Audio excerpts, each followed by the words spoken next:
Creepy Pair of Underwear by Aaron Reynolds. Pictures by Peter Brown.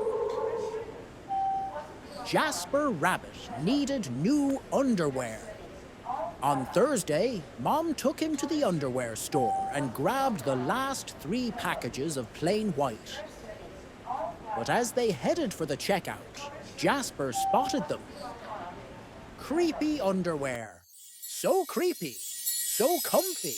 They were glorious. Mom, can we get these? Jasper pleaded. I think they're a little too creepy, Said Mom. They're not creepy. They're cool. Said Jasper. I'm not a little bunny anymore. I'm a big rabbit now. Mom agreed to buy 1 pair. That night, Jasper wore his cool new underwear to bed. Do you want me to leave the hallway light on? Asked Dad. Dad, I'm not a little bunny anymore. Said Jasper. I'm a big rabbit now. His dad shut the door. And that's when Jasper noticed. The underwear glowed. A ghoulish, greenish glow. He closed his eyes. He pulled up the covers. He buried his face in his pillow. But it didn't help. He could still see that ghoulish, greenish glow. Jasper leaped out of bed and put on a pair of plain whites. He stuffed the creepy underwear into the bottom of his laundry hamper. He finally fell asleep. But when he got up the next day, he was wearing the creepy underwear. Jasper threw them into the garbage can. He was still a big rabbit. He wasn't scared or anything, but he was done with scary underwear. After school, Jasper was doing his homework when he heard it.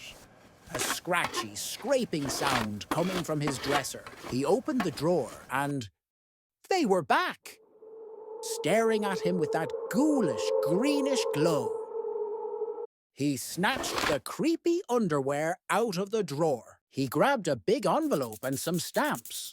To China. Bye-bye, scary underwear. He said, dropping the package in the mailbox.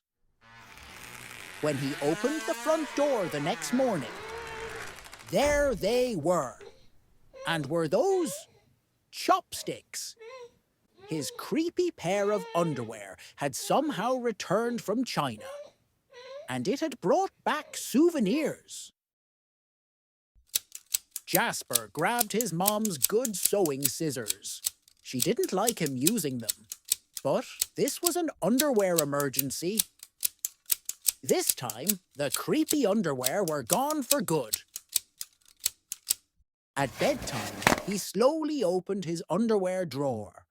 Nothing, just plain white undies.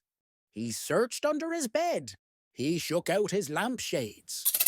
Whew, there was no sign of creepy underwear. He went into the bathroom to comb his ears. They were back. What's the matter with you? His mom asked. You're so jittery lately. Nothing. He yelped. A grown rabbit couldn't be terrified of his underpants. He seized the underwear. He snagged a shovel from the garage. And he rode. He didn't stop pedaling until he reached Creekhanger Hill. Jasper began to dig. He dug until his hole was dark and deep and 100% underwear-proof. He dropped the underwear in. They gleamed from the bottom. That ghoulish, greenish glow, but not for long. When he got home, Jasper crept up to his dresser. They couldn't be in there. Don't be in there. There Don't was be in no there. way. Please don't be in Right? there. He reached for the handle. He peeked in. Nothing. Just plain white. Jasper smiled and turned out the light.